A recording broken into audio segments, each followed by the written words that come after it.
আসসালামু আলাইকুম। কথা বলছি এমডি ইমাম Hossain, physiotherapist, BRAC health care centre, Uttara থেকে। প্রিয় দর্শক, আজকে কথা বলবো বহুল পরিচিত নি পেইন বা হাঁটু ব্যথা নিয়ে।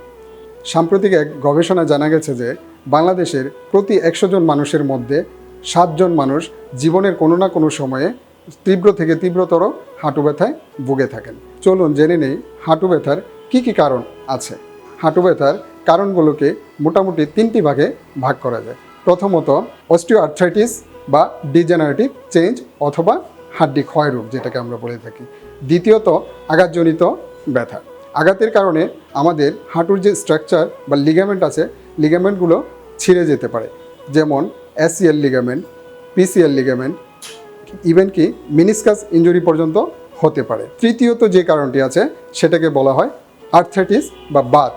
এই বাতের মধ্যে বিভিন্ন ধরনের বাত আছে, যেমন গেটে বাত বা রিমাটয়েড আর্থ্রাইটিস, গাউটি আর্থ্রাইটিস বা মেটাবলিক আর্থ্রাইটিস। ইভেন অনেক সময় কিছু কিছু রোগীর ক্ষেত্রে সেপটিক বা ইনফেক্টিভ আর্থ্রাইটিস নামেরও এক ধরনের রোগ এই হাঁটুতে হয়ে থাকে।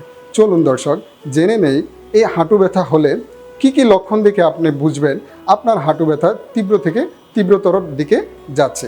প্রথমত আপনার পেইন হবে, পেইন বা ব্যথা হাঁটুর এরিয়াতে। দ্বিতীয়ত জয়েন্ট ফুলে যেতে পারে, যাকে আমরা সোয়েলিং বলে থাকি।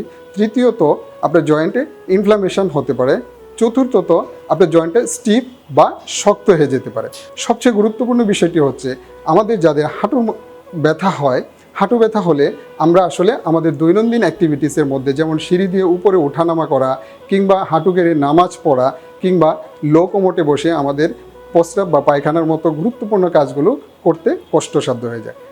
এই সমস্যার সমাধানের জন্য বর্তমান বিশ্বে সর্বাধুনিক এবং সায়েন্টিফিক অ্যাপ্রুভ ট্রিটমেন্ট হচ্ছে ফিজিওথেরাপি। এই অত্যাধুনিক বিজ্ঞানসম্মত ফিজিওথেরাপি চিকিৎসা নিতে আজই চলে আসুন আমাদের উত্তরা কাজীপাড়া সিদ্ধেশ্বরী ব্র্যাক হেলথ কেয়ার সেন্টারে, আপনার নিকটস্থ যে কোনো সেন্টারে।